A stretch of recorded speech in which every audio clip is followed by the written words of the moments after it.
Hi guys, it's Lee here. I wanted to make this video today because I believe that investors are way too positive in this current market. Over the past few months, we have seen a huge... Oi, shush. Over the last few months, we've seen a huge decline in the stock markets worldwide, and for good reason. Investors could see into the future and see that businesses weren't going to be making as much money as they used to because everything has come to a standstill. But then we had this huge rally in stock markets globally, worldwide, and mainly because central banks around the world all got together and said, look, we're going to do whatever it takes and pump this economy and the stock markets full of cash. Now look, on this channel we believe and teach in long-term investing, and I'm not telling you to sell your stocks right now and to panic, but if you think because stock markets now have had this huge rally that you've missed the boat, think again. I don't believe that we've seen the end of this. I believe that this bear market still has a lot further to go. So you haven't missed the boat. You have plenty of opportunity to be able to slowly build your position as this stock market bleeds and goes down further. Then I recommend that you dollar cost average into this market as it bleeds out and goes down further and further. To dollar cost average into beautiful and wonderful businesses that you know that are going to be around for the next 10, 15, 20 years. And only if you have spare cash. I really want to make that point. Only if you have spare cash put aside. And please make sure that you have an emergency fund just in case. Because I don't believe this is over. The bear markets can sometimes take 1 to 2 years to play out. And you want to make sure that you've got plenty of cash to look after your own home and your family and to make sure you've got food on the table. So the money that you're investing into this market is money that you're willing to lose. And remember that famous saying that in the short run, the markets are a voting machine, but in the long run, the markets are a weighing machine. Now look, if you're a long-term investor and you bought into this market years and years ago and you bought good quality dividend-paying companies, then you've got nothing to worry about. Even though those dividend companies might actually not be paying quite as good a dividend as they used to, and maybe they won't be paying a dividend for the next couple of years. But if you're a long-term investor, let's zoom out of this picture a little bit, zoom out of this huge market crash and this bear market and think and look ahead 10, 15, 20 years from now and think, are you really going to be worried about this 1-2 year blip on the big scheme of things? So just be patient. Have cash sitting on the side and just wait to buy these great quality companies at a great price. Wait for them to go on sale, okay? And you can buy more of these great dividend-paying companies almost next to nothing. Just be patient and wait. Your time will come. You haven't missed the boat. You're not going to miss out. And just remember this huge bounce in the stock market. It's gone up since the lows, up 28, 30%. I mean, that's just crazy, and not really on any good news at all, apart from the fact that the Fed and the central banks across the world said they'll do whatever it takes to pump cash into this market. But at the end of the day, people are stuck at home.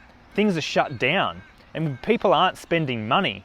There's not going to be an inflation in prices, okay? The companies aren't going to do well. Doesn't matter how much cash you pour into the market, people aren't buying. Consumer confidence is low, and it's going to be low for quite some time because people have lost their jobs. And if people lost their jobs, they're not going to have spare cash to buy clothes, to buy electronics, to buy all these extra things that they like to buy, the things that they'd like to have. They're only buying things that they must have, like food and shelter. So take a step back, get your emotions out of the picture and look at the big picture. And I know it's hard. Controlling your emotions is probably the one and most important thing about investing. If you can control your emotions, you'll do really well. But most people can't, and that's why they should not be in the market at all, really. Look at these charts. The S&P is only down about 11-12% on the year, and that's crazy. Why do these markets think that everything is better? Do people think there's just going to be this, huge market crash, a blip on the screen, and within 2 months it's all over? No, it's not how bear markets work. Bear markets on average take about 12, 13, 14 months to play out. This market still has a long way to go, and the fundamentals haven't changed. Businesses aren't going to be making money in the next couple of months, even if this illness goes away. Things aren't going to just snap back to the way they were. We are in the very early stages, guys. Look back at the chart of 2008, the S&P in the 2008 crisis. It took about 14 months for the 2008 bear market to reach its bottom. And there were times when you look at the chart and these little lines here that you go, oh, okay, yeah, look, the market's on the way up for about a month or so. And then it crashes down even further. So these things take a while to play out. Bear markets take at least 13, 14 months to play out. And at the moment, we're in this 2-month window where the market has bounced back up. But just remember, the fundamentals haven't changed. So really, we're in the middle of one of these run-ups in a bear market. It's I guess they're called a bear market trap. It looks like the markets are recovering and going back up, but they're going to go down further. And this last run up in the last month or so, up 28% or whatever it is not run by fundamentals. It's just got hot air behind it, and it's going to go down further. Again, if you're a long-term investor, this is something that you should actually be getting excited about, okay? You're getting this opportunity to be able to buy all those great and wonderful companies at a great price. These companies are going to get cheaper and cheaper and cheaper as prices go down, but you got to make sure that these companies have enough cash on hand, that they're good quality companies, and you can see them lasting for the next 10, 20 years. The complete shutdown of the economy is going to have a huge effect on the economy worldwide. This has never happened before in history. Corporate earnings are going to take a huge hit. And we'll start to see this as the earnings season is just about to start. We'll see businesses, corporate earnings will come out, and there'll be huge drop in profits and earnings. Guys, we're only at the start of this bear market, all right? You haven't missed out. There's going to be plenty of time to be able to buy these good quality companies at a great price. Even if we get over this illness and things go back to normal, for companies and business and corporate earnings, it's going to take 1 to 2 years for these things to fully recover and come back to normal homeostasis where they're making the earnings that they used to make.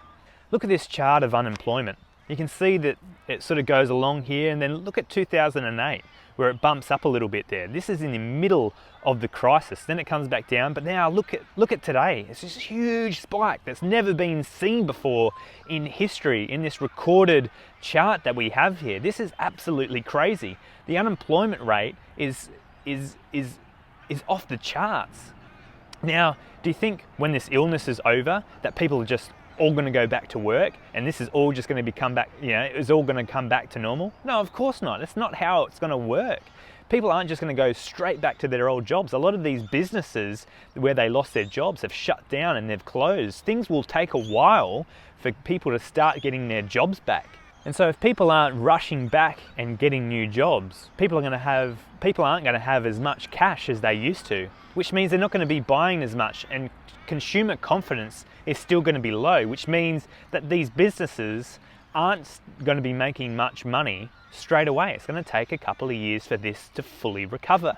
Rising unemployment and a rising stock market, there's complete disconnect there. It doesn't make any sense. That's why I believe this market still has further to go. And in talking about people that are actually infected, the actual infected cases around the world, it's only like 2.5 million or something like that of 7 billion plus people. I mean, that's hardly anything. And so, yeah, we've done a really great job of flattening the curve, and we have all these restrictions in place and shutdowns. But what happens when we start to lift these restrictions? We're going to start getting more cases and more infections. And if we raise these restrictions too quickly, we're going to have another huge, uncontrollable spike in infections. What does this mean? Well, it means that we're not going to be out of this in the next month or so. I can see this playing out for the next year and a half, where we're slowly lifting restrictions and being in lockdown for quite some time. So people aren't going to be going to the movies. People aren't going to be spending money. There's still going to be some uncertainty out there. Our economy is 70% consumerism. What does that mean? Well, it means that people aren't spending. They're not going to be spending. Some people are afraid to lose their jobs or have lost their jobs. They're not going to be spending. They're going to be saving their cash, not spending it. And this is not great for GDP. China just announced its first contraction in its economy for 28 years.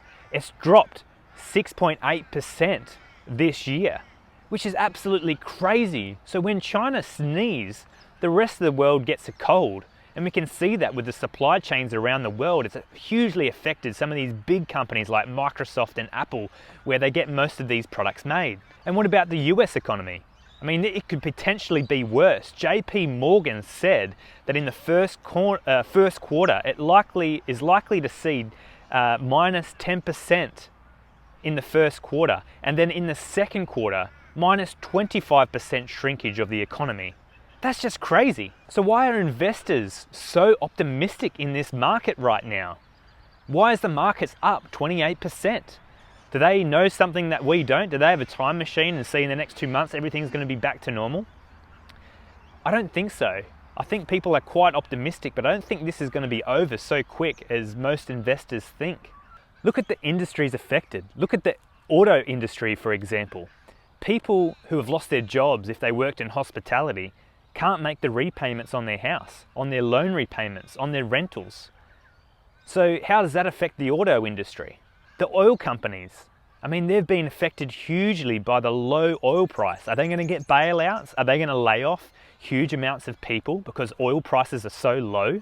What about the movies in the box office? This time last year, they made an estimated 200 million in profit. Now it's a couple of 100 million this year.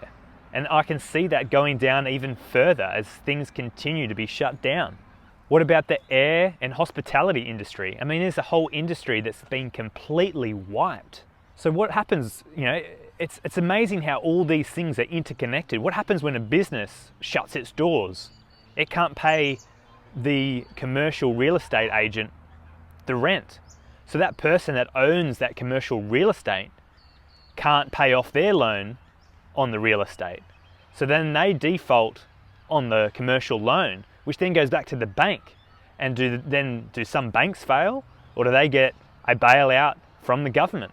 I mean, this thing it's funny how everything is so interconnected. So even if central banks around the world are pumping huge amounts of cash into this economy, it doesn't cure a virus. Cash, money doesn't cure a virus. And also, even if they're pumping all this money into the economy, people are stuck at home. They're saving cash. They're not spending money, which means there's not going to be an inflation in prices. Unemployment goes up. People are looking for more jobs, so the cost of labor goes down. People are spending less money, which means that products get cheaper and cheaper. This is called deflation. And this is what we're heading into, a short-term deflationary period, or it might be long-term, I don't know. Depends how long it takes for people to build their confidence back up in this economy. So this might take a couple of years to play out. So don't get the fear of missing out and start buying into the markets now. Just be patient and wait, save your cash. And then as this market slowly bleeds, dollar cost average into this market, a little bit here and a little bit there as this market slowly bleeds over the next year and a half. And just keep researching those great companies that you love, good quality companies, and buy them on sale at a cheap price. Believe me, there's just way too much optimism in this market right now. Wait until it gets right near the bottom. And when it gets pretty close to the bottom is when people start saying things like, this market is rigged, I'm not going in the market ever again in my life. things like that, when you start hearing statements and things like that, well, you know, the market's never going to recover, that's probably when you need to start buying. So we're looking at a very volatile period in the next few months. So what do? Do you just sit in cash on the sidelines all freaked out? Or do you start buying now for the fear of missing out that these markets are just going to rocket to the moon? Get rid of these emotions. Stick and make a plan and stick to that plan, right? Get your emotions out of the picture. I know it's hard, but that's what you've got to do as an investor. You've got to think smart and logically and take emotions out of the picture, and only invest cash that you're willing to lose, that you can afford to lose. Okay? Don't get a loan. Don't get cash that you need to buy food or to pay the rent. Only use cash that you can afford to lose. And also, I recommend that you have an emergency fund of a couple of months. So if you do lose your job, and it can be quite likely in this environment, that you've got that spare extra cash to get you through until you can find another job. And look at the big picture of investing. This is going to be a short-term, it's going to be a short-term thing.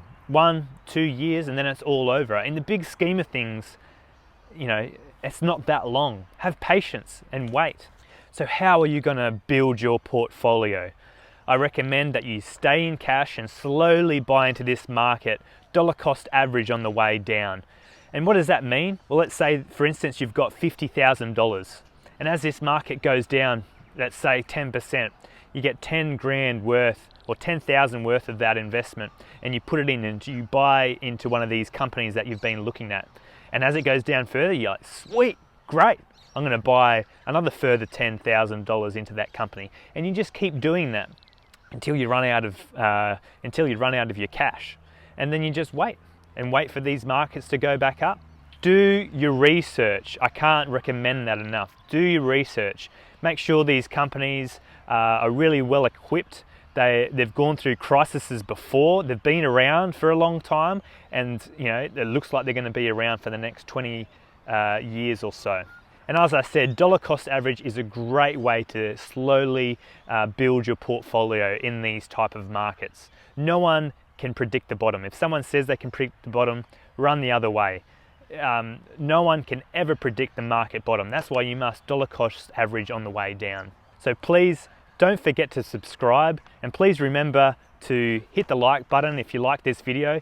And if you've got any other questions or ideas or how you're investing in this type of market, please leave a comment below, and I'd love to hear from you.